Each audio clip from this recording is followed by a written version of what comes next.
Well, welcome to the Arsenal News Show. Arteta hails the trio of Thomas Partey and Declan Rice after going ahead to really beat or demolish, the side of Chelsea by 5 goals to 0 at the Emirates. Smash like button, comment and share. If you're only watching us for the very first time, endeavor to subscribe to this channel so as not to miss out on stories that we do upload in here on a daily. Rock and David is my name, and hope you guys are really having fun wherever you are, and we're here to obviously see what Arteta really had to say about this performance of these 3 players that many Arsenal fans are really thinking that it should be the dream midfield 3 for the side of Arsenal. So let's see, close to 300 likes watching this video. Evad Pro UG, thank you for watching through. Daniel Okuja, Kahendo Oliver, Kaliango Paul, and Kahendo Oliver. Thank you for obviously coming in through to drop your comments into the live chat earlier. Now, let's thank God for the gift of life. The Muslims, Barakallahu Fikum. Let's obviously get into this beautiful game of football and really see what Arteta really had to say about his side that went ahead obviously do the needful. To remember that Declan Rice got himself an assist, Odegaard a brace of an assist, and then Thomas Partey was really involved into the secondary assist for the first goal that Arsenal went ahead to score in the 4th minute before Declan Rice went ahead to release the man called Leandro Trossard. So, the Christians, all is good when you're having God, and I tell you, this is the time we're here to obviously talk real stuff of football. So, let's obviously get going, but continue to subscribe, right? We want to hit 20,900 subscribers. That is it. That's the target, and let's obviously keep pushing for that. Now, Arteta was asked on the impact of Thomas Partey, and he said, I don't know, but then we would have won every game because look at the run we are in.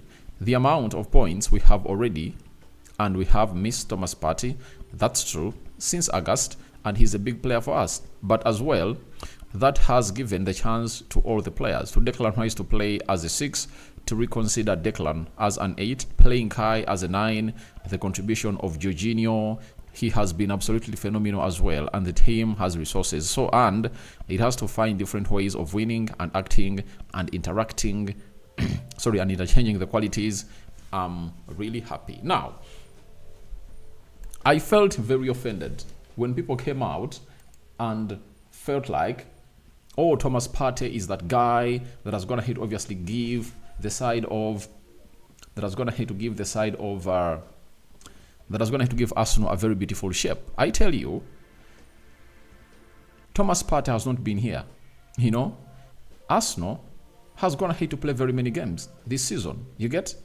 And Partey hasn't even played 10% of those games. So I found it very disrespectful for those people that have been here for the side of Arsenal, Declan Rice, Jorginho, hailing him. Because where was he last season when Arsenal was needing him? He came in through and he down tools. He was responsible for Arsenal really losing out on 2 games and dropping points. You remember in the game of West Ham that Arsenal led by 2 goals to 0. Who plays West Ham back in the game? It's Thomas Partey that went ahead to obviously make that foul, and that foul went ahead to result into very bad a very bad opportunity that resulted into a penalty. By the time Declan Rice was still playing for West Ham, and it led to a penalty. You remember? Now, the game of Southampton, who is responsible for the second goal? Because if that game remained 2-0, Arsenal had scored 3. But for the second goal, Thomas Partey was the one to blame. That is it. It was written all over the world because he couldn't obviously run to close down. So all of those games that Arsenal needed Thomas Partey last season, Thomas Partey never showed up. Now, people are trying to obviously take the credit of Jorginho, Declan Rice, and saying that Thomas Partey should be doing a better job. I saw Thomas Partey when he came in through and Arsenal was playing Bayern Munich, and I felt like something is not right, something is wrong, because obviously he couldn't really do the needful. That's why Arteta, when they asked him that question, he was like, these people are trying to downplay the efforts of our players. Like, like Jorginho, and Declan Rice, because these players, for as far as the season is concerned, have been around and they've gone ahead to play very many games that Thomas Partey hasn't gone ahead to play this season. Now, you think Thomas Partey has been pivotal to what Arsenal is going to hit to achieve this season? I tell you no, because Arsenal lost very many games last season with him in. That is it. They dropped very many points with him in. I tell you, in the final bend of the season, Thomas Partey was available. What did he do? He was really off form to an extent that the manager was forced not to really get him off the bench. You remember those games where the manager couldn't obviously play him through. So I don't want people to come out and really think that Thomas Partey is so much of a player. I tell you, Thomas Partey should be sold. I repeat this. Thomas Partey should be sold. You might hate me for this, but I'm telling you the truth. Thomas Partey should be sold. They should sell him and get in another player. Because however good he is as a player, however talented he is as a player, he cannot be available. And your talent ceases to matter if you can't be available. That is it. It ceases to matter. I tell you the truth. These are words that most of you don't want to hear, but I cannot stand the unavailability of Thomas Partey. No way. I cannot stand it. For example, look at Julian Timber. If Timber goes ahead to get injured again and is out for 4 months in his second season and misses out on very many games, will you guys be okay with him staying at Arsenal? The same applies to Tomiyasu. I'm this kind of person who believes that Tomiyasu shouldn't be at Arsenal. Arsenal should get in another player that can do a better job than Tomiyasu. That's what I'm really telling you. You get? So, that's what I'm really saying as Rokan David here on this channel. I don't have any personal vendetta onto Thomas Partey. I love him as a player, but ask yourself, when you need him most, does he really show up? When he comes, he does the job, but he's rarely available. So that is the hugest red flag. That is the hugest red flag for a player to obviously come in through and not be available. So the first thing that Thomas Partey should work on is being available. And I tell you, as he's advancing into his early 30s, he cannot really turn around. No way. He cannot turn around. So I don't know what the plan of Arsenal is, but for me, the hugest positive of Thomas Partey coming in through to play, like how he's playing right now, it's one. They can get in some good amount of money from him, from teams that have gone ahead obviously want him. If they get like £30 million from Thomas Partey, it will be really a very good go for them, and I really anticipate that they will be really doing a lot of work into the mix. So for me, I'm really excited that went ahead and really came in through and really put in a very beautiful shift. He played very well, and after playing very well, I think the selling department of Arsenal is really excited about the performance that Thomas Partey went ahead to put up. Because if he ended the season injured, I think Arsenal wouldn't have gone ahead to get in better suitors to obviously get him the money that they want. But the moment he goes ahead to put in that shift, do you know what is going to happen? Obviously, everyone will be like, all right, let's obviously see how we can really get in Thomas Partey, because in the final bend of the season, he has gone ahead to put in a very good shift. And I tell you what, it is really very giving. And that is the hugest positive I've gone ahead to find out of this. But coming out and really hailing him without adding names of Declan Rice and Jorginho, that is diabolical, It's very diabolical that someone comes out and really puts in a shift like that without praising others. That's why Mikel Arteta, in his statement, he has told you that they miss Thomas Partey, but as well, that has given the chance to all the players, to Declan Rice to play as a 6, to rediscover Declan Rice as an 8, playing Kai as a 9. The contribution of Jorginho, he has been absolutely phenomenal as well. You understand? So it all starts with those that have been available. If a player has been at Arsenal ever since 2020 and his potential has not been unlocked to take Arsenal to the level where they are right now, that in the final bend of the season, the reason that's why they are still competing, it's the presence of Kai Havertz, Jorginho, and Declan Rice. then I think Thomas Partey should be fourth or fifth fiddle in making a discussion about this. You understand? So it's not that I hate Partey, because I know most of you will come and say, oh, can you hate Partey? I don't hate him, I love him. You know how much I love this guy. But I find it very, very, very, very disrespectful for people to throw shout outs at our Partey and not really first respect the other ones. That's why Mikel Arteta went ahead to make a very beautiful statement that I really went ahead to really love about what people were saying about these people. So for me, I'm really excited about what they've gone ahead to say about the rest of the people. But Thomas Partey went ahead to put in a very huge shift yesterday, and it really went ahead to obviously remind me that if Arsenal can get in Zubimendi, Douglas Luiz in that midfield to obviously replace Thomas Partey and Jorginho, I tell you, Arsenal is going to be the juggernaut of the Premier League next season. It's going to be the team to beat.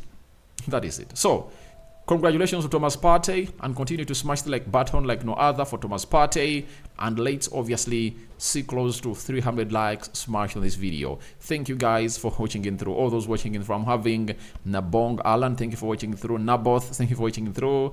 And let's obviously get into another submission from the manager of Arsenal as far as this trio. Now, he was asked about this trio of Arsenal, and the trio that played yesterday in the midfield, or the Trinity, was all about Rice, Odegaard, and Thomas Partey playing together. This is what Arteta had to say.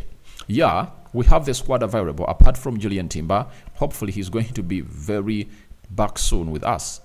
We have to utilize the players, the quality that we have. We thought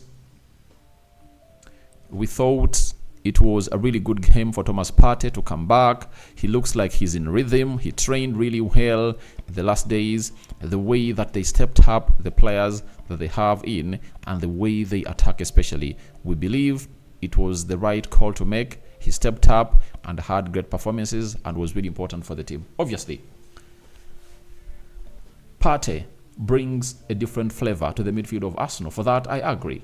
But the other two really deserve more credit because of how they've gone ahead to conduct themselves when Thomas Partey was not available. He is a very decent player, I tell you this. Hate him or love him, Partey, at his best, he's one of the best midfielders in the world. He's in the ilk of Rodri. He's in the ilk of Casemiro. He's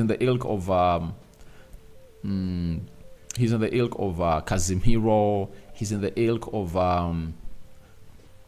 which other player is really decent at that midfield, that is going to hit to prove. So those are the people that we are talking about. So he's really good. He's really good because he has a very good game reading, and his game control is really great. He's that kind of person that can really get you going, especially when it comes to you doing the needful, especially in as far as really passing, realizing that now all I need is pace. You understand? Realizing that now we need to control the game. I think he does it better, But I think the biggest attribute he has over Jorginho is I think the energy and the distance he covers. That is it.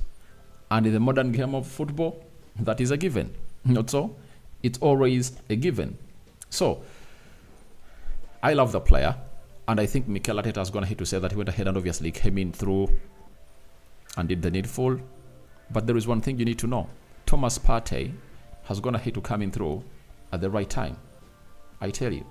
He has gone ahead to come in through at the right juncture. Why has he gone ahead to come in through at the right juncture? Because Arsenal is playing Tottenham Hotspur on Sunday. You understand?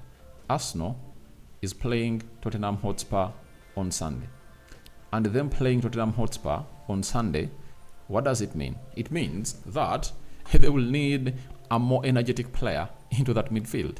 And who is that player? It's Thomas Partey. That is it. To obviously take on the likes of, you know them very well, Yefis Besuma, Meta Sarr. There is a lot of energy in that midfield of Tottenham Hotspur that needs to be really dealt with Thomas Partey. And the reason for Odegaard, for it, it's really evident. Odegaard has gone ahead to really put in a very huge shift. Yesterday, he put in 2 assists, and people were like, where is the Odegaard we used to know last season? Because last Odegaard scored 15 goals. But for me, I would rather see Odegaard put in those assists, because assists are always the hardest things. And when you look at the levels and the kind of assists he made yesterday, it shows you that he's really pure quality. He's a breed of really doing great things. And as we speak right now, Odegaard has gone ahead to play 31 games for Arsenal, meaning that he missed out on 2 games for Arsenal. Are they 2 or 3? Because Arsenal have gone ahead to play 33 games, right? And Arsenal are having Arsenal are really having Arsenal have gone ahead to play 34 games, meaning that he missed out on 2, right? Odegaard has 8 goals and 8 assists this season in the Premier League. And I tell you, in the remaining 4 games, he's really gonna shock the world, because I know of him as a kind of player, when he really lights up and sparks off, he doesn't stop. He doesn't stop. So that's the beauty of Martin Odegaard. And for Declan Rice, obviously, you really know exactly what Declan Rice really gets you as a player. And you really make good moments in there for you. And nothing really stops him from really being the Declan Rice winner. In the Champions League, 9 matches, 2 goals and 1 assist. EFL Cup, he has 1 goal. So he so far has 11 goals this season. And that shows you that Arsenal is going to hit really heavy, very many people putting in shifts. And for assists, he has gone ahead to put in more than he did last season, because last season he had 7 assists. This season he's really having 8. That is him. Can he really clinch 15 goals? We wait and see how that pans out. But you need to obviously come out and really think of what this guy Odegaard has gone ahead to thrive in at the club of Arsenal. And when you look at the levels he's really performing at, you understand that Arteta made a very huge decision. I went ahead to obviously follow the story yesterday when I was talking to TNT Sport onto why they went in for wild card, because no one saw Martin Odegaard coming through at Arsenal on loan. But for me, when that story was done that he's coming through on loan, if you've been following this channel, I came out and told you how good that player is and how Arsenal have gone ahead to make a master stroke of a signing, because I know what that guy is all about. He's a very good player. He puts in the right shift and he never really down tools. And you've gone ahead to see to it that he's a player that has come in through at Arsenal and done the best. So for me, I'm really excited. And I tell you what, nothing is really gonna really put Arsenal out of contending for the trophy. With that trio back, I think Arsenal really has a lot to do, because you start with Thomas Partey. He gets you 60 minutes or 70 minutes of energy, intensity, and shielding the back four. Then you get in Jorginho, who will come in through and really give you more control, more passing, and then the football intelligence of him being really huge. So that's what you get from that guy. So that is what this trio is all about. And I tell you, Arteta has all the right to hail this trio, because the trio is really out of this world. And to build a team takes time. That's what I tell my Man United people, that most of you are just coming in here to obviously throw in your tantrums at Erik ten Hag. But people don't know that Arteta has gone here to take how many years to build a team that can match City. It took him from 2020, 2021, 2022, it took him close to 2-3 years to build a team that has gone ahead to match the side of City, and he has not gone ahead to still match City. He's still here to build a better side that can really annihilate City. Because as we speak, if City wins all its games, it takes the trophy. That means that Arsenal slipped up in the game of Aston Villa, something that they wouldn't have gone ahead to be doing in there. So all we know is that trio will really cause lots of results for the side of Arsenal. I had gone ahead to predict that in the game of was it Wolverhampton Wanderers that Partey could start, but he never started. But the manager went ahead to obviously bring him through in a most reliable way altogether. Now, Oh, Garnacho's gonna hate to miss out on a very big chance in here. You know, Man United is playing against Sheffield. He took off the defender and never went ahead to shoot with surgical precision. But let's obviously go into what Arteta likes about the trio. He said, the trio talking about is Declan Rice, Odegaard, and Thomas Partey. Everything, but as well, when they play Declan Rice, Kai Havertz, and Martin Odegaard all play Emily Smith-Rowe, as long as Jorginho for sure, he has played some big games and we've won some big games with him as well. Depends on the game and the state. The opponent as well, it's great because everybody feels important as well. That's something really important now. Now, when Arteta brought in Kai Havertz, however much he was really versatile, he obviously dropped him in the midfield to play alongside Declan Rice and Odegaard.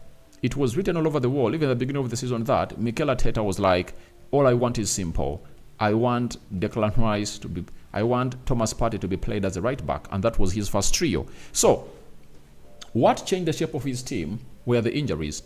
And maybe it was a blessing in disguise that he brought back Gabriel Magalhaes into the central defense, and that has gone ahead to pay huge dividends because we've gone ahead to see the side of Arsenal keeping, I think, 15 clean sheets this season.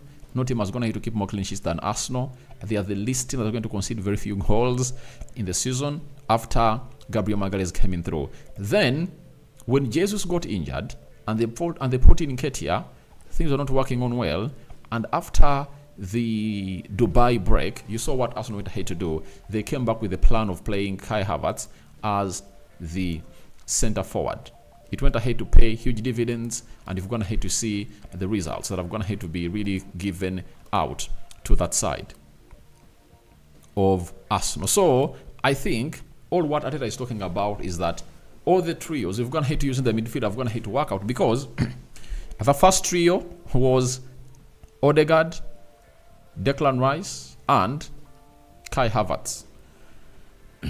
Then we went to another one of Jorginho, Declan Rice, and Odegaard. Then there are times when they never had Odegaard, right? They had Jorginho, right? They had Jorginho, Kai Havertz, Declan Rice, or sometimes Trossard, Kai Havertz, and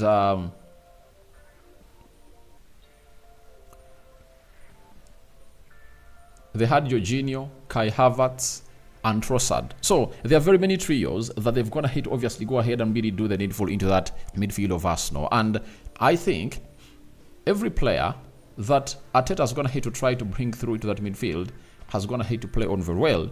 You saw to it that even Emily Smith-Rowe has gone ahead to come into the mix, because Smith-Rowe was given some beautiful games to play and we went ahead to do the needful in there. For I understand that this side of Arsenal is really having a very beautiful midfield that you obviously want in through and really look through it. But there are lots of patterns that you make to obviously become a better team. And that's why I recommend Arsenal to obviously get in what we call multi-dimensional players. And last season, every player they signed, apart from David Raya, has been multi-dimensional. When you look at Declan Rice, he can play as a CDM. He can play as a CDM. One, he can play as a box-to-box midfielder as a number 8. He can play as a central defender. So, meaning that when a team is having trouble of injuries, you can really have players that can play in different positions. When you look at Julian Timber at Arsenal has gone ahead to show to it us that he can play as a right back, he can play as a left back, he can play as a right-sided centre back, he can play as a left-sided centre back. Even if you want to invert him in the midfield to play as a CDM, he gives you all that. That is the quality that these players give you. And Kai Havertz, lastly, was the fourth signing that Arsenal had to bring in through. He's so much giving that all he has gone ahead to do has resulted into him being able to be played as a number 8. He can play as a number 10. He can play as a number 9. He can play as a left forward where Bukayo Saka plays. He can play as a right forward. So in every forward position, Kai Havertz can play there. But his best two positions are playing as a number 10 and playing as a false number 9 or a centre forward for the club of Arsenal. So this is where we ask ourselves, who are those players that Arsenal are looking to bring in through? You know, you look at Douglas Luiz, he's also a multi-dimensional player. You look at Zubimendi, he serves the same purpose. You look at which other player they're talking about, who is so much in the news. I think the only player that Arsenal is looking at that can only play one position is Gyökeres, who is really a typical number 9 that can come in through and really kill off those chances and really take them to the dream world at the side of Arsenal. So for me, I'm all excited for how the season is going to be ending and a little bit afraid of how Arsenal is going to really treat us when they come to Old Trafford. That is it. Few people are going to hate to really think about it. However much Manchester United will be having players returning from injury, but the problem is huge. You know, will those players have gone ahead to obviously find themselves in a proper vicinity of really matching the fitness levels of Arsenal? Because Arsenal players are all fit. Even Julian Timber, that has been out, is back. You know, he scored, and he might be considered to be in the match squad of Arsenal when they are facing the side of Tottenham Hotspur. And I know how hugely Mikel Arteta wants to get this man back. You know, he is really doing lots of things that can really break down opponents, and that is one of the hugest problems that saw Arsenal knocked out of the Champions League, because however much they had total control of the game, they couldn't really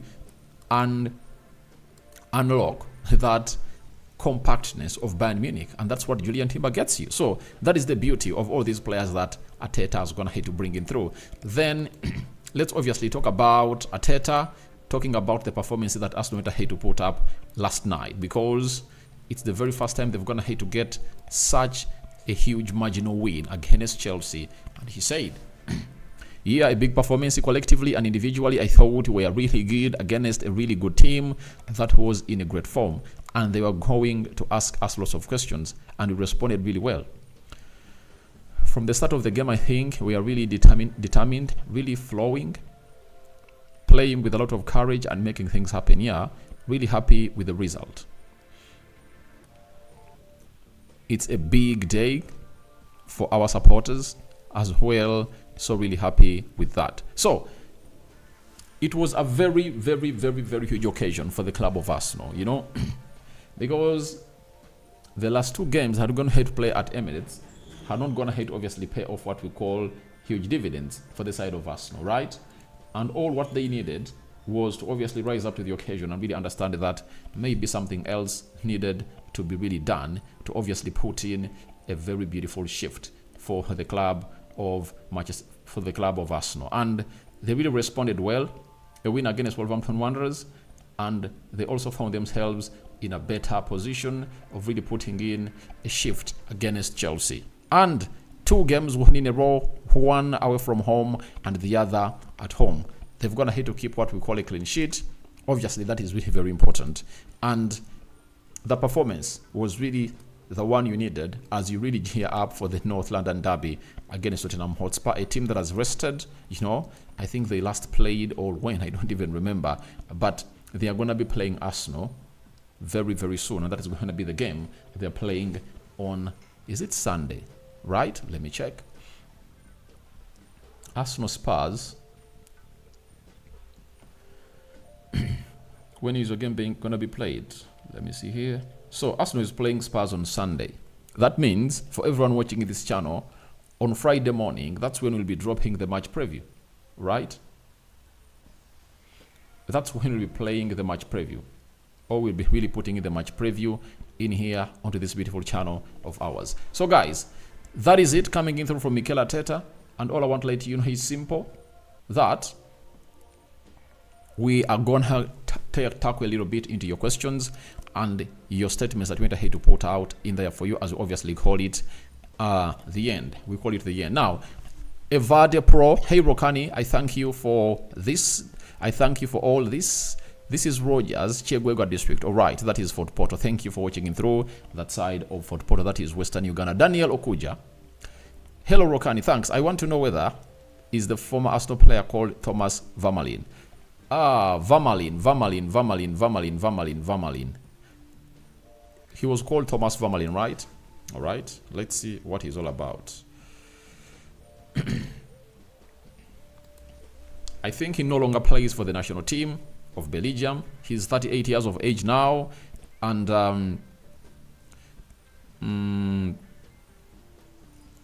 right now, let me see which team is playing in for. Vermaelen. Looks like he retired. Let me see. Let me really be on point. They are telling us that. All right. Being left-footed. He contributes. Vermaelen joined Ajax in the youth academy. Vermaelen made his international debut or Ari career. Ajax, Arsenal, 2021 season, 2012-2013. Barcelona to Roma. All right. On January 2022, the Royal announced his retirement. So, in 2022, Vermaelen announced his retirement. And he's now really off football. So, he's not playing football. That is it. He's off football and he's not really doing that job in there for you. Kahendo Eliva, we enjoy that double pivot. Obviously, I really love it too. It's really very important and very, very much giving for you as a buy. As a fan of Arsenal, you really love Thomas Partey. I know. Arsenal fans love Thomas Partey. Kaliango Paul, good evening, Rokan. Thanks for the good work. Love your shows. Thank you for watching in through my brother Kahendo Oliver. Already Partey is a good player, but injury most affected his talent. So it's better to sell him. That's what I wanted here to say.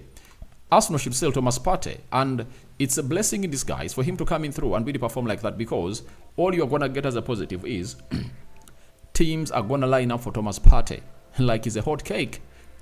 Juventus, you know, even teams in Saudi Arabia, if he performs like that, you can even sell him for £50 million to Saudi Arabia, provided Partey gives it green light. Obviously, go ahead and really play there. You understand?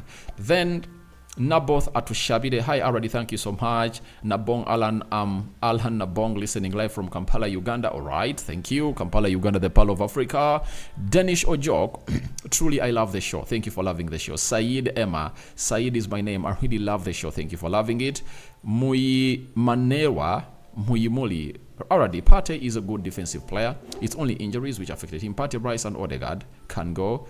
Listening you from Zambia. Yeah, I've gone ahead to say that. Partey Thomas has gone ahead to obviously be one of those best players. But the problem is injuries. And his career has gone ahead to be affected by injuries throughout. That is what we've gone ahead to see happening at the club of Arsenal. And that's why I tell you, for Arsenal to be having a better season, they need another player. Imagine if at all Arsenal had gone ahead to say, all right, let's sell Thomas Partey and let's get in a Douglas Luiz, right? So, if we get in, if Arsenal had a Douglas Luiz this season, I tell you, they would have gone ahead to be far off, because Douglas Luiz so far at Aston Villa has like 10 goals and 10 assists. I tell you, he would have gone ahead to offer all that to the side of Arsenal. And again, Onana really makes a blind pass to Delo, and United has gone ahead to concede, having gone ahead to miss out on like 5 clear-cut chances.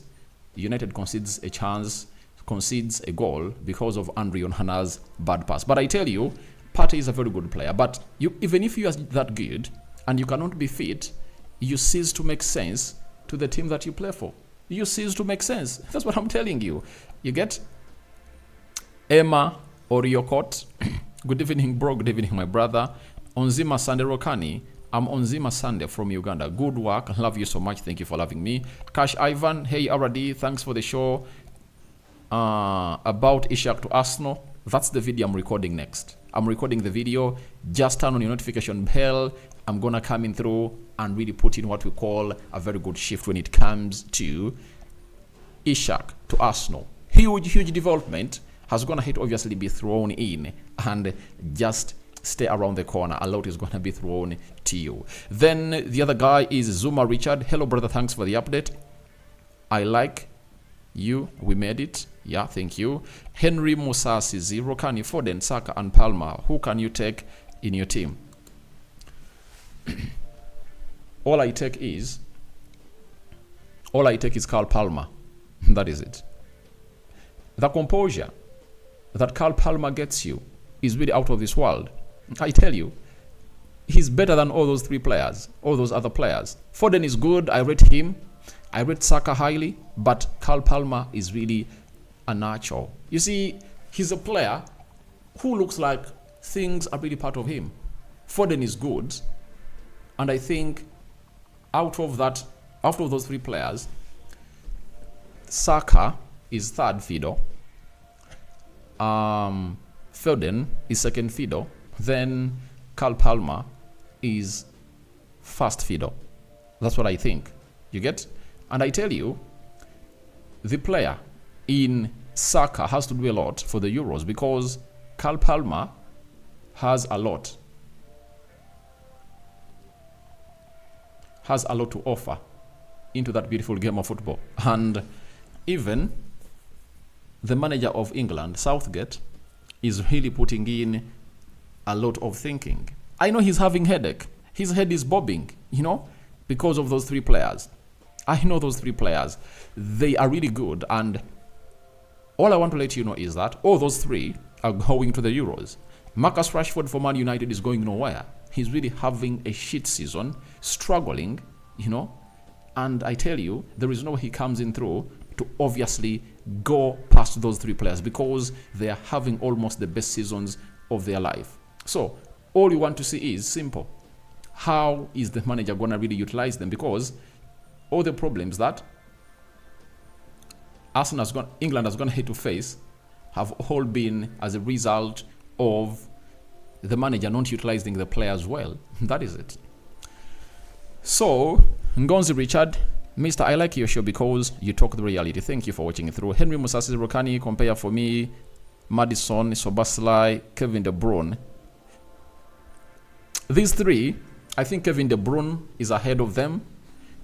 So, there is Odegaard. Odegaard is the best. I tell you, Odegaard is the best number 10 in the world. Name any other. Odegaard beats them.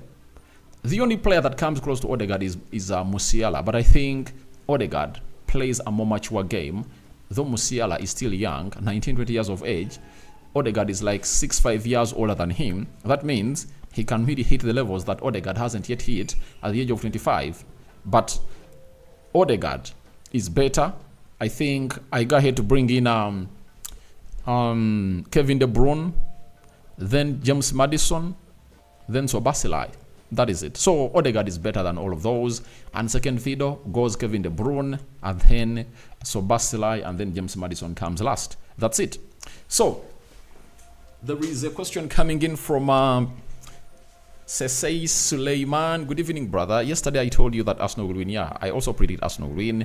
Zuma Richard Aradi, can we take the trophy? I'm scared. I tell you, if Arsenal wins all its remaining games, it's going to take the trophy.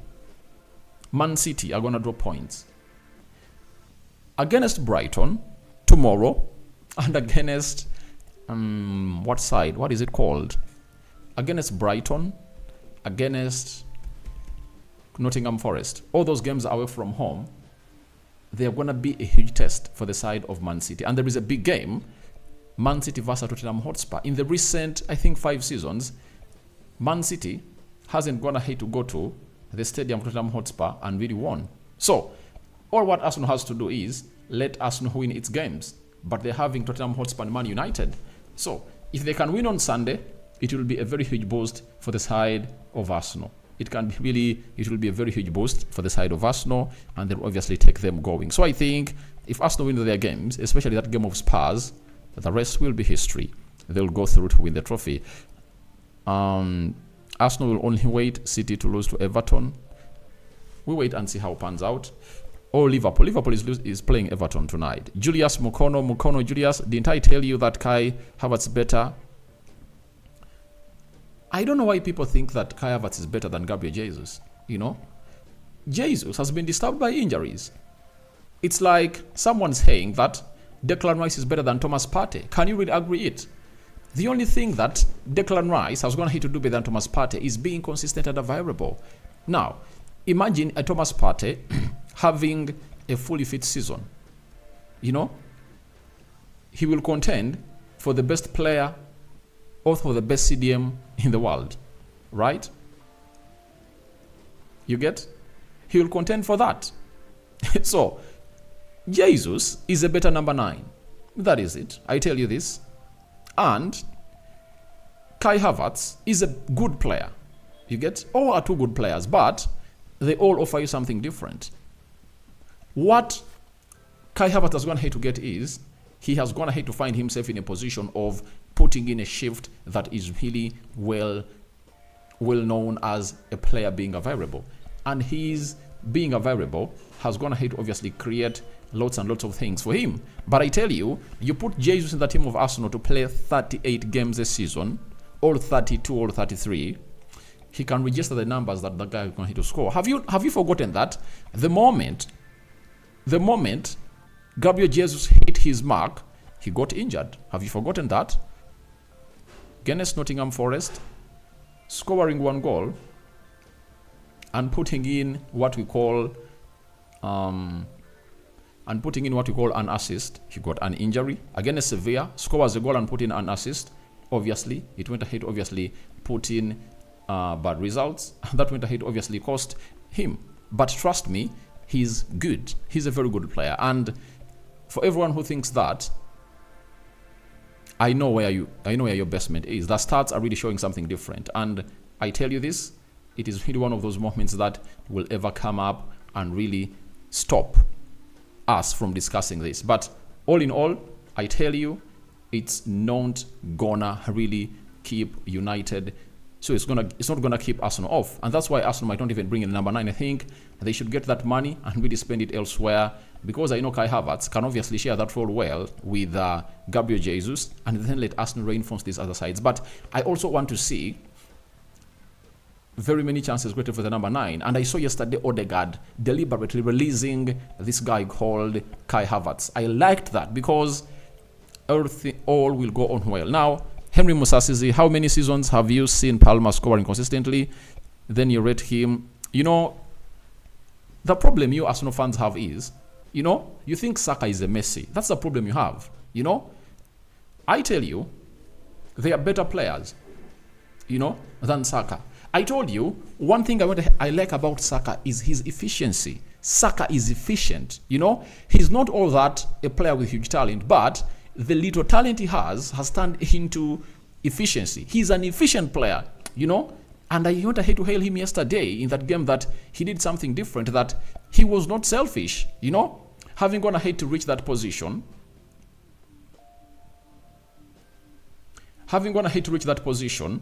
I think like thrice, and trying to shoot, and they obviously went ahead to really stop him from really shooting. You know what he did next? The last time he said, all right, let me find that pass and really release Kai Havertz. And Kai Havertz went ahead to score that goal. You understand? So I went ahead to give him that. And I tell you, every moment you really look at certain things and really understand that things are really not as you think they are. He's an efficient player, you know. It doesn't take me time to look at a player who is really gonna be good and who is talented. Go ahead and watch my videos. When Arsenal signed Martin Odegaard in the season of 2021, I think it was the winter, when he signed him in the winter of 2021, I think, yeah. I told you that Arsenal have gone ahead to get themselves a very good player. They slated Martin Odegaard at the beginning of the first games, but I told you, Odegaard is a very good player. I knew to it that he was with a team that trusted him, a money that really loved him, and he went ahead to do the needful. You understand? Now, anyone who comes out and really slates Carl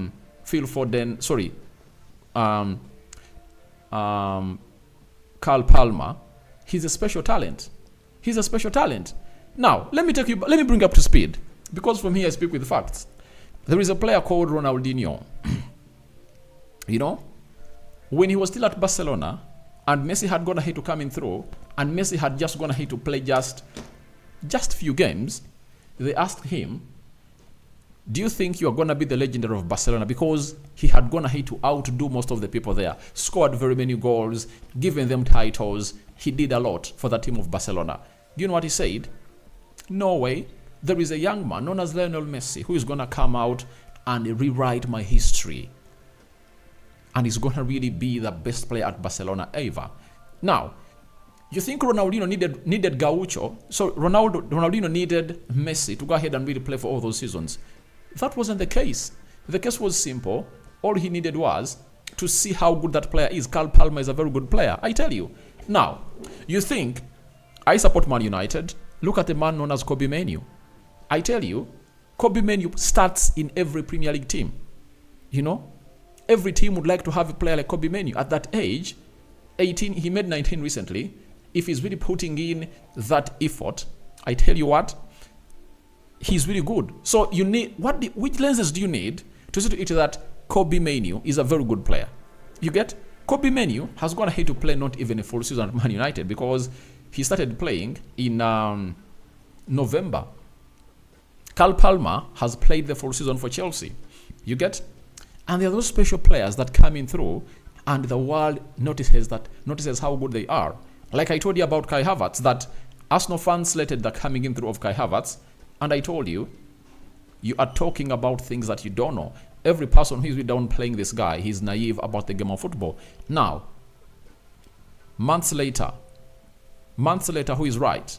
And let's wait and see how it's going to happen. I told you, Saka is a good player, but they are better players than him. You understand?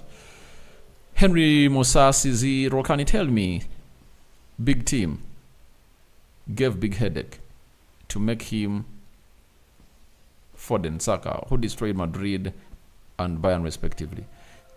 When did Saka destroy Madrid? Foden. So, Foden has just gone ahead to have his debut season in the Premier League. Now, if you want to get the best comparison, go back.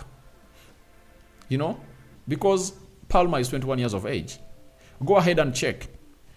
Bukayo Saka last season scored how many goals? I think he had 14 goals in the Premier League. Let's see, Palmer has how many goals in the league? In his first Premier League season. That's where I want to be. You know, I all want to be there and really bring in stats and see what you guys are going to let me know, because stats don't lie. You get? Carl Palmer, in his first season, has gone ahead to play how many games? He has 27 games and 20 goals and 9 assists. Almost 30 goal contribution. In the EFL Cup, 2 goals and 2 assists. He has goals in the FA Cup. So, Carl Palmer is going to net close to 30 goals in his first season. All 30 plus goal contributions. The GA is at 30 plus. Now, what did Bukayo Saka do 2 years back at Arsenal? Because I won't really count those years when he was playing as a left back. I'm talking about when Saka was 21, because Carl Palmer is 21 years of age. You know? 21 years of age, right? Now, we want to see what Saka was doing at the age of 21. Those are 2 seasons back. Saka, 2 seasons back. What was his output? Let's see. That is the season of 2021, 2022. Saka played 38 games, scored 11 goals and 7 assists. This man, in his debut season, is having 20 goals and 9 assists. Now, people will say he's taking penalties. Can I ask you, who does take the penalties of Arsenal? Who does take the penalties of Arsenal? Let me go to Phil Foden for the season of 2021-2022 and see how Foden went ahead to perform. This guy is playing in a shit team, but he's putting in such results. Imagine if at all Carl Palmer was playing at Arsenal. You know how much would have gone ahead to be really doing the needful, and he's the key that would have gone ahead to unlock that team of Bayern Munich. So for Foden, 28 games, 9 goals and 5 assists. Now, if a person comes in through and plays in the Premier League and really outscores you in his debut season as compared to what you put in through, don't you think he's going to come up and really put up a better performance than all these players? So, let's not argue about this. It's a moment and it's a moment of time. You know, for me, I don't want to argue about things that are really time-bound. You get? Time is going to be the best lawyer. Time is going to be the best judge. Henry Musasizi, let's be here. Let's pray for the gift of life. And time is going to give us the best that we deserve as far as this is concerned. Let's not argue about a cow that is going to be slaughtered. You know, these players are going to be here. We pray to it that God and Allah gives us life. Let's see in the next 2-3 seasons who is going to be on top of the world football out of those 3 players. I tell you this, unless Palmer gets an injury, but if he doesn't, he's gonna be on top of those 3. Palmer, Foden, Saka. I tell you, Palmer will be ahead of them. Foden and then Saka. The problem that Saka is having, that Arsenal's going to have to give time to obviously be the main man. He has failed to obviously drive Arsenal to where they wanted to be. That's why Odegaard right now is the main man at Arsenal, and Odegaard has not gone ahead to come in to be the main man because he's an English player. He has gone ahead to become the main man at Arsenal because he has gone ahead to really work hard and put in his talent. Saka is a hard-working player, but his talent is known as that of Foden and Carl Palmer or Martin Odegaard. So you get? And all what Saka has to do is to continue putting in more stats to keep in that ilk. And that's why Martin Odegaard is turning out to be the most loved player at Arsenal, because he's doing things. He's doing magical things. Look at Trossard. The problem is he's having a barrier of his age. He would have gone ahead to put in lots and lots of performance. So guys, thank you very much for watching through. Tell me your thoughts about Arteta hailing Partey and Rice plus Odegaard into the comment section below. For everyone who has been part of this channel, let's call it quits. 50 minutes of live streaming. See you later. I'm out.